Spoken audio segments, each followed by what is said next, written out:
خصوصا کدام روزی که مرده وفات کرده در مسجد تا او را الوای حول میگه. الوای چی میگه؟ اول. الوای حول میگه. در مسجد تا می آورد. باز مردم دو گروه میشد. یک گروه شروع میکرد کش و فش در مسجد شروع بود. یک گروه پریز بود. پریز کی پریز کرده شه؟ آقا صاحب. الله اکبر. این نعمت الله تبارک و تعالی را کی منع کرده میتونه؟ کی پریز کرده میتونه؟ محلل حلال کننده و حرام کننده کیست؟ آقا صاحب گفته که نه خوالی دیگه مکمل عمر نمیخونه، حرام است سرش. حرام است سرش. بله اگر کسی از این خاطر نخوره که بدعت است، خلاف سنت انجام داده، اونو آدم صحیح گپ میکنه. خب او از این خاطر نمیخورد که بدعت است. از چی خاطر نمیخورد؟ میگه ما را پرهیز کرده، از زچخانه پرهیز کرده، از مرده خانه پرهیز کرده. در خانه تو بدبخت کی مرده میشه تو چی میکنی؟ در خانه تو کی زچخانه میشه چی میکنی؟ چی واهیات و چی وهمیاتی بود؟ نه نیست؟ راستان بگوی. حالی در زایشگاه 100 خواهر چی میشه؟ بگوی اولاد میاره. نه زچخانه است، نه گپ است. عجیب است. مردم تبا کرد در بدر کرد که علی مرده خانه است. الا او برادر مرده است، آخرین حق سری تو دارست تو مسلمان. برو او را کفن کو، او را غسل بده، او را چپرکت پایش بگی، او را دفن بکو. آخری حقوق مسلمان سرت باقی مانده. اینمی پیرا و آقا بود که ما را دمی سرحد رساند یا نرساند؟ بگوید دیگه. ما بگویم یا نگویم؟ اگر من این تشریح نکنم شما هیچ نمیفهمید. خب من تشریح میکنم. از او خاطر آقا صاحب مولوی متوکل بد میدانه، پیر صاحب مولوی متوکل میگه بد است. قاری صاحب بد میگه نه، میگه ختمای ما را در بدر کردی. مالی پیسه از کجا بگیری؟ ملا صاحبا خو اینی طور است ختمه که برادر تو این شرطا را به مردم نشان دادی که ترجمه کنه و حدیث کنه. کلگی ترجمه حدیث از کجا یاد کنه؟ اینطور میگه کلگی ختمه رو اینطور شده. آقاها و دیگه خو کلگی ختمه وجود شد و بندار علی از کدام طرف کنه؟ خب بیا علی نماز عبادت است. خب بروای مرده خو خیلی خوانده. نماز خو عبادت الله است، برای الله خوانده میشه. اگر تو میخوای علی این سال ثواب بره، یک آدم وفات کرده امروز، تو چطور میکنی؟ اگر نفل بخونی، اگر فرض، بهتر است که بعد از فرض دعا بکنی. بعد از فرض دعا مقبول است، در حدیث ثابت است. فرض به الله خیلی زیاد منزلت و مقام داره. بعد از فرض دست بالا کو، یا الله امروز فلانی از دنیا رفت، الله تو معامله آسان قطش بکنی، الله جنت برش نصیب بکنی. خیلی خوب آدم بود، تو سرش رحم بکنی. اینی را میگه حق ادا کردن، اینی را میگه دعا کردن، اینی را میگه ایصال ثواب. دیگه طریقه نداره. کسی دیگه طریقه را پیدا کنه که پیغمبر صحابی وفات کرده، الوای حول در مسجد آورده، 2 رکعت نماز بر وای مرده ها خوانده. مچم ملا صاحبا چرا من نمیکرد؟ او میگفت که برو شکم خمیال چرب شد، دیگه چی کنم؟ عجیب نیست؟ یک تعداد مردم هم امیر خوش میکنه. او برادر نکنی تو گپ نیست. در جنازه پدر شریک نمیشه، طرف بازار میدوه. و برادر پدر وفات کرده، آخری حقش ادا کنی، جنازه شبو که یک بیل خاک سرش پرتو، بیچاره پشتی کراکری دویده رویسته، پشتی منډی دویده رویسته، پشتی چیسته آشپز دویده رویسته که الله مردم نان تیار شه. کدام دین اسی؟ شما خودتان بگویید. آخر الله برای ما عقل داده، در عقل خودم که سنجش کنیم دین نیست. خب در نماز بزرگترین اجزا، مشهورترین اجزا 3 است: قیام، رکوع. همینطور است یا نه؟ همینطور است؟ خب بیا که در این معاشره مسلمانایتان عرصه جزء بزرگ نماز تقسیم کرده. ابن قیم رحمه الله می فرماید قیام پاچاها و قماندانا و حاکما بر خود خاص کرده، رکوع را ملا صاحبا و علما به خود خاص کرده، سجده را پیر صاحبا به خود خاص کرده. پیغمبر علیه الصلاة و السلام در یک موقع پایش زخمی شده بود، میده شده بود، در بالاخانه همونجا زندگی میکرد. صحابه رفت یک جماعت عیادتش. وقتی نماز شد گفت همونجا جماعت میکنیم. پیغمبر علیه السلام امام بود، صحابه پشت سرش اقتدا کردن. پیغمبر نشسته بود، صحابه ایستاد بودن. اشاره کرد، پیغمبر علیه السلام قطع دست اشاره کرد که بشینه. صحابه ششت. بعد از اینکه نماز ختم شد، پیغمبر علیه السلام برای امی مردم میگه، پیغمبر علیه السلام به این مردم چی میگه؟ لا تقوموا کما تقوم الاعاجم. استاد نشوی مثل که چی میکنه؟ استاد میشه عجما. یعظم بعضهم بعضا. که بعضی از یا بعضی دیگران را چی میکنه؟ تعظیم میکنه. من از شما سوال میکنم که صحابه کرام برای تعظیم پیغمبر استاد بود یا برای نماز الله؟ در نیت تو در فکرشان آمده بود که ما مشابه عجم میشیم؟ ها؟ خب لیکن پیغمبر برشان میگه که شما مشابهت به عجم کرده.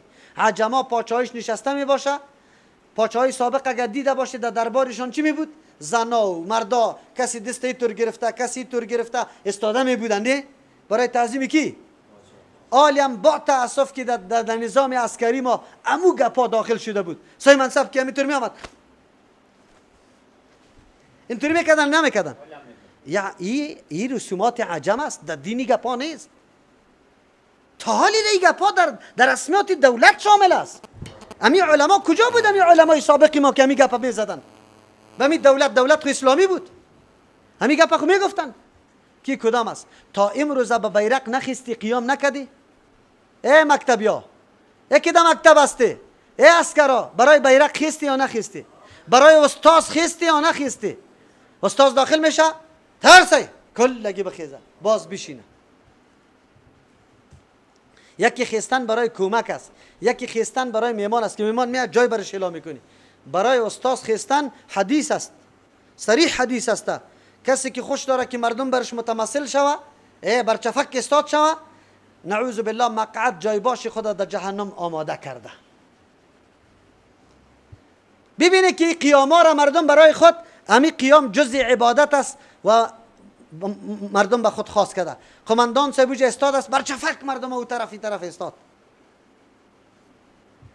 اگر همو تو عادی را تعقیب میکنی، پروا نداره که سعی میکنه پیردار که کسی نبیه، او خود مسئله پیرداری است. یکی بر چفک پیش رو اینطوری دیده خونه در رسم گذشته که تیر میشه، این در دین نیسته.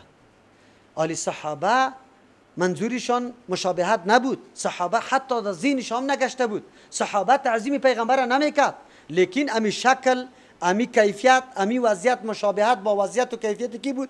عجما بود. پیغمبر من نکرد یا نکرد؟ خیری مولای صاحبای ما، این دکتر صاحبای ما که در تلویزیون ها میگه نوروز اگر از حیثیت جشن مجوسی ها بگیریم حرام است، اگر از این حیثیت بگیریم که برف ها رفت، یخی رفت، بهار آمد، گل ها تازه شد، باز هیچ پروا گک نداره. جنابی مولای صاحب، دکتر صاحب، تو حدیث های پیغمبر را بخوانی یا نمیخوانی؟ این حیثیت ها را از کجا پیدا کردی؟ این حیثیت ها را از کجا گفتی؟ مردم چرا دعوت میده به سوی نعوذ بالله جشن مجوسی ها و به سوی قبر پرستی ها؟ چرا میده؟ لحاظ مردم میکنی؟ به الله چی جواب داری؟ تو لحاظ که پیش مردم محبوب باشم، مولای متوکل کلی مردم دشنام بده، آبرویم فدای دینم، عزتم فدای دینم، کلگی دشنام بده، خب پیش الله متعال ملامت نشو، کلی مخلوق یک طرف شو. ما به خاطر مردم گپی حق نگویم که مردم مرا چیز نگویم.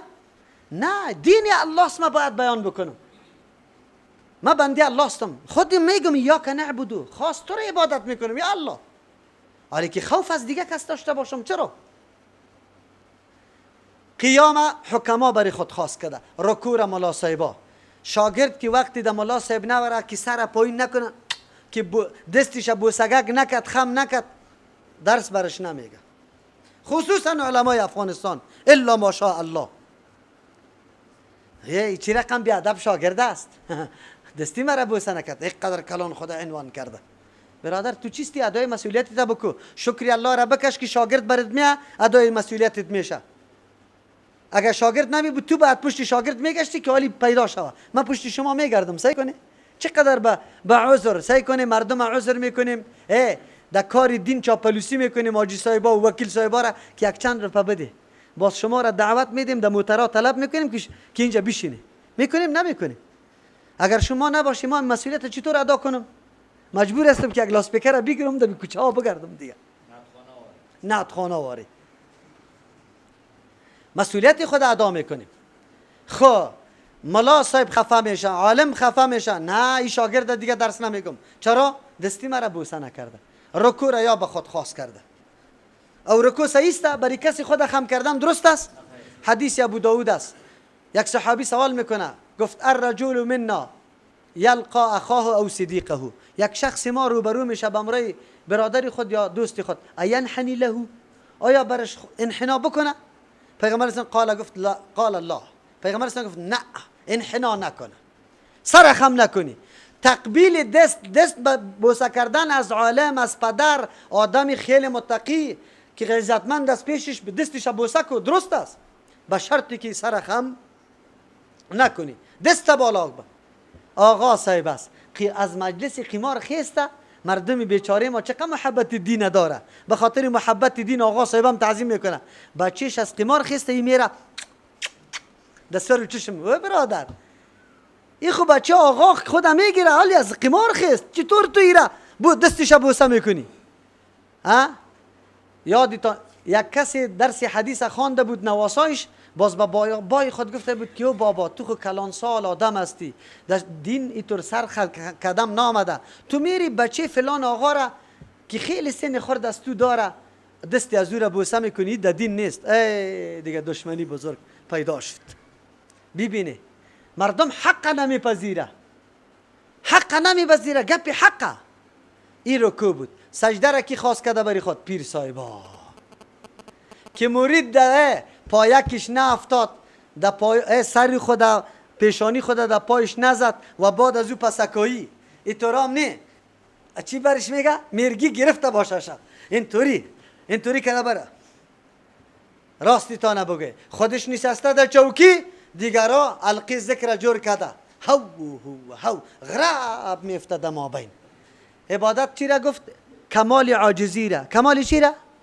کمال چی را؟ یک رکن عبادت تزلل است. در اونجا تزلل است؟ در اونجا خود رسوایی است. آدمی کلان لنگی یک طرف میره خودش چار پلا کجا میفته، عجیب نیست؟ چرا اینطور میکنه؟ آیا این عبادت است؟ عقل ما کجا رفته؟ امیال مردم پیروی همون مردم هم میکنه یا نمیکنه؟ همون مردم حق میگه یا نمیگه؟ چرا؟ کدام است؟ کدام دین است؟ در کدام جا است؟ در یک حدیث ثابت کنه که پیغمبر در مابین نشسته بود، صحابه در گردش رقص میکرد. چی خوانده میشه؟ عبادت چی را میگه مردم؟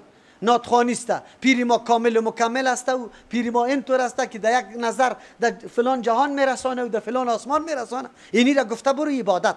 عبادت است؟ از کاری پیغمبر در کل کتابای حدیث آمده، در یک ذکرش اگر شما ذکر پیدا کردیم، من میگم بیخیش صحیح است. ما دشمنی با کسی نداریم، یقینا نه درزادگی داریم، ما دشمنی با او عملی داریم که خلاف عمل پیغمبر باشه. امروز در جهان امی رقص، امی پایکوبی را مردم نشان میده، میگه این اسلام است. این اسلام است؟ این نمایندگی اسلام هم میکنه؟ عبادت الله چی رقم میباشه؟ خیلی خوب جناب، ولی سر ما جذبه میه. بسیار خوب. حسن بصری رحمت الله علیه را کسی آمد از پیش پرسان کرد، گفت ای حسن رحمت الله علیه، گفت اینجا یک طایفه پیدا شده در عبادت الله بسیار ناحال میشه، میفتن. گفت امتحان کنیش که یقینا ناحال میشه یا نه. گفت ببریش در سری چا یا در سری موری دیوال، ذکر شروع کنی که حالی میفته یا نمیفته، یقینا که جذبه سرش میاد یا نمیاد. این عبادت نیست، این دین نیست، یقینا دین نیست، بلکه نام دین بد کردن است. ما در دین معیار داریم، کتاب الله و سنت رسول الله. اگر ذکر ماست، اگر دعای ماست، اگر نمازی ماست، اگر تسبیحات ماست، همه گپای ما پیش میکنیم که با سند صحیح گپا ثابت است یا نه. سند صحیح. یک تعداد مردم میگه جانشینی پیغمبر خیلی ضروری است، خیلی زیاد ضروری است. پیغمبر از دنیا بره و جانشین به خود مقرر نکنه. خیلی خوب که جانشین مقرر کردن خیلی ضروری است. خیر چرا در قرآن ذکر نشده می جانشین؟ در قرآن خو حتی آدابی بگه خانه رفتن الله ذکر میکنه که در خانه کسی میری چند دفعه 3 مرتبه سلام علیکم استیزان بعد بکنی، اجازه طلب بکنی. ای موضوع تو که قدر مهم است چرا در قرآن ذکر نشده؟ این یک طایفه ما اینمی طور میگه که پیغمبر جانشین خود خلیفه مقرر کرد، خود دیگه غاصبین است، ابوبکر و عمر و عثمان غاصب است، این را غصب کرد، علی رضی الله عنه را مقرر کرده بود. چرا این مسئله که قدر مهم است چرا در قرآن ذکر نیست؟ خیر در قرآن مسائل خیلی عادی ذکر میشه، این خیلی مهم مسئله بود، این را باید ذکر میکرد. یکی این جنابارم بگوه ولا تصوف و طریقه خیلی هم فرض است. یا در 4 خلیفه رسیده. در چند خلیفه؟ خیر وقتی که 4 خلیفه است چرا برش ابوبکریه نمیگی؟ چرا برش عمریه نمیگی؟ چرا عثمانیه نمیگی؟ چرا علیه نام نمیمانی؟ که سهروردیه و چشتیه و نقشبندیه و قادریه میگی برش؟ حالی نام گذاشتن به مؤسس اول میشه؟ یعنی که در این بعد از اون مؤسس بگوی در قرن 7 کسی این طریقه را داشته باشه به نام از او میشه. خیلی خوب، کتابای حدیث آداب بیت الخلا را بیان کرده. همین طریقی تو را در کدام حدیث بیان کرده؟ برای من نشان بده. یک کسی در یک جای میمان بودیم، گفت مولوی سی والا خوب جا پیدا کردیم، در یک جای رفتیم والا روزای چهارشنبه همونجا ذکر میکنیم، حلقه است. چی میگی؟ ما گفتم لا موجود الا هو، لا مقصود الا هو. باز ما برش گفتم دیگه چیز نگفتم، تنها همین قدر گفتم. ما گفتم بان که مبتلا شوه، ما گفتم برو به پیر صاحب بگو یک کسی از ما طلب کرد که همین دلیل ازی در کدام حدیث آمده لا موجود الا هو، لا مقصود الا هو، کدام ذکر است؟ صبا کی رفته بودی بیچاره خبر نبود. نه همین پیر صاحب گفت پیر صاحب کسی از ما طلب کرده که همین دلیلش بگو که لا موجود الا هو. الا گفت نمانه، دیگرها را امر کرد بزن که نمیزنی. این آبی شده. این مرد که بیرون برآمده ایران مانده که چی گپ شد سر ما. بعد از او درک که الله اکبر. ما دیگه اونجا بحثا کردیم که سیکو در امر دین هیچ موضوع به دلیل و به سند قابل قبول نیست. بعد از او الحمدلله توانست 10 نفر از او حلقه بکشه. همینطور برشان گفت که بیادر ما دلیل طلب کردم، چرا ملت میخورم؟ اگر این واقعا گپش حق باشه، دلیل داشته باشه، چرا سند پیش نمیکنه؟ ما از پیش طلب کرده بودیم، چرا مرلت میکنه؟ معلوم شد که سند نداره، یقینا نداره. از کاری پیغمبر علیه السلام در کتب حدیث پر است. در یک جای این ذکر پیدا کنه که لا موجوده، غیر از الله دیگه موجود نیست. تو چیستی؟ تو موجود نیستی؟ نان نمیخوری؟ ها؟ عمر تیر نمیکنی؟ مستحق جنت و دوزخ نمیشی؟ مکلف نیستی به احکام الله؟ تو چیستی؟ موجود نیستی، معدوم هستی. لا مقصود الا هو، غیر از الله مقصود نیست. قرآن میگه مقصد چی است؟ جنت مقصد است. رضامندی الله چی است؟ این خو مقصد است. تو چرا میگی لا مقصود الا هو؟ اینجاست که شما درک میکنی حقیقت ها را که بله عبادت مخصوص الله تبارک و تعالی است. خو مردم سجده ها را، رکوع را، قیام برای کی میکنه؟ بگوی به غیر الله میکنه. بگوی نظر چیست؟ دعا چیست؟ طواف چیست؟ از شما سوال میکنم، طواف غیر الله یک جای مخصوص ولیطوفوا بالبیت باید طواف بکنه با یک خانه قدیمی که بیت الله است. دیگه جای طواف کردن رواست یا ناروا؟ شرک است یا عدم شرک؟ قبرالی طواف نمیشه؟ خب نظر عبادت است یا غیر عبادت؟ ولیوفو بگه نذورهم، باید پورا کنه نظرهای خدا. خب به نام الله میشه نظرهای، به نام غیر الله؟ شما نظری سخی داره یا نداره؟ نظری حسین داره نداره؟ نظری بیبی داره یا نداره؟ نظری سمنک و نظری باباجانی و نظری فلان خانی داره یا نداره؟ خب عبادت الله است به غیر الله چرا میشه؟ تو کدام مسلمان هستی که در رکعت نماز میگی ایاک نعبد خاص تو را عبادت میکنم؟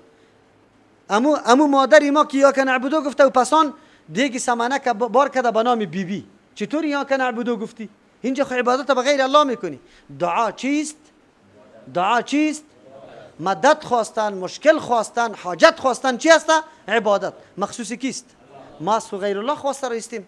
ببینید اینمی قسم حالت و اینی قسم مردم کم است یا زیاد است؟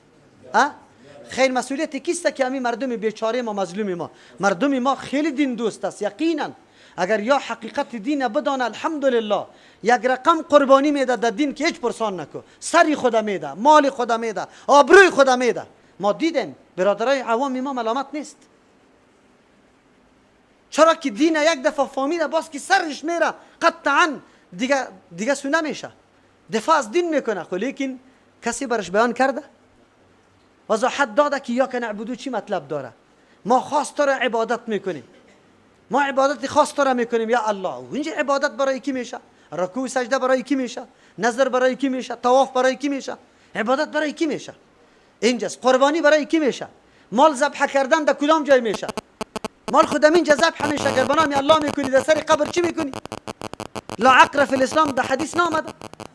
پیغمبر علیه السلام کسی نظر که بود در فلان جای فلان حیوان ذبح میکنم در مقام بوانه، گفت اونجا کدام مراسم از مراسم زمان جاهلیت بود یا نبود، اگر مراسم هم باشه اونجا نبری ذبح نکنی. لیکن امروز سری قبر مستقیما میبره امونجا ذبح میکنه. یک ملا صاحب برای ما گفت میگه روزی نوروز بود، گاوا گرفته بود قومی، پدرشان گور است یک جای، بابا کلانشان بازور احاطه کرده، دیگه قبر خموتر سگ میگرده و مال و مرکب کلگی سرش میگرده. خب بابا را چی کرده بود؟ احاطه کرده بود. گفت روزی نوروز بود، مردم جمع شده بود، یک مولوی پیدا شد تقریر کرد که روزی جشن نوروز جشن مجوسی است، حلال کردن سری قبری طور حرام است. گفت نعوذ بالله، من نمیفهمیدم. دو وقت مولوی بسیار گریان میکرد، الله مغفرت کنه، وفات کرد. گفت مولوی صاحب مردم یک دم آمدن که مولا صاحب تو چی میگی؟ من گفتم بری حلال کنی. گفتم کلی گپای مولوی صاحب بیچاره از بین رفت. مردم هم گاوا در روز نوروز در سر قبر چی کردن؟ حلال کردن. بازو بیچاره وقتی در ترجمه قرآن شیش بسیار گریان میکرد. مرا میگفت که الله مرا میبخشه. مولوی صاحب بیانه، من گفتم الله رحمان است، توبه بکن. هیچ کس اولی طور پوره و کامل نیست. اینمی طور عقایدی غلط ما هم داشتیم تا که در کتاب الله ننشستیم. در کتاب الله که نشستیم قرآن یک چیز بیان میکرد، ما چیز دیگه عقیده داشتیم. الله مهربان ذات است، از او خاطر الله وقتی انسان توبه میکنه الله میپذیره، به شرطی که از صدق دل باشه. اینطور حالتای داریم ما، فعلا روان است، فعلا مردم ها اینمی قسم پیدا میشه. ما دیگه چی گناه داریم؟ میگیم بندگی الله را بکنی، این مردم ما را میگه که نه بندگی قبر را هم بکنی. نزاع ما اینمی قدر گپ است. باز میگه قطعا مناظره کنی. چی مناظره کنیم؟ بری ما خو میگیم بندگی الله را بکنی که شما در قبرا میری 1 میلیون قبرا را هم طوافیش بکنی، هم خاکایش بخوری، هم لټایش در گردن بند کنی، هم سنگایش در جان بزنی، هم نبات در گردش تو بده به مردم توزیع کنی. خورده گفته به ما چی؟ ما خو میگیم که شفا دهنده، حاجت پورا کننده، مستحق پرستش و بندگی تنها و تنها کیست؟ یک الله تبارک و تعالی است و این دین پیغمبر صلی الله علیه و سلم است. و ایاک نستعین، و خاص از تو چی میکنیم؟ طلب امداد میکنیم. از تو طلب امداد دوم جمله است، خاص از تو امداد طلب میکنیم. امداد طلب کردن خود دعا بود، دعا خود عبادت داخل بود. چی ضرورت است که باز دوباره ذکر میکنه؟ به خاطر اهمیتش. اکثر مردم ها در کدام قسم شرک مبتلا شده؟ در شرک فی الاستعانت، در طلب امداد کردن. چی میکنن؟ مردم در این شرک واقع شده، از او خاطر به طور خصوصی ذکر کرد. یک وجه. دوم، عبادت امر خیلی مهم است. یک نوع تکبر به انسان پیدا میشه که من این قدر آدمی کلان هستم که عبادت میتونم. نه، آدمی عبادت خودم محتاج به کیستم؟ به الله خود. و ایاک نستعین. از او خاطر علما میگه که مفعول نستعین یا عام است یا خاص است. حذف مفعول در بحث معالمیه، گاهی برای عمومش میشه.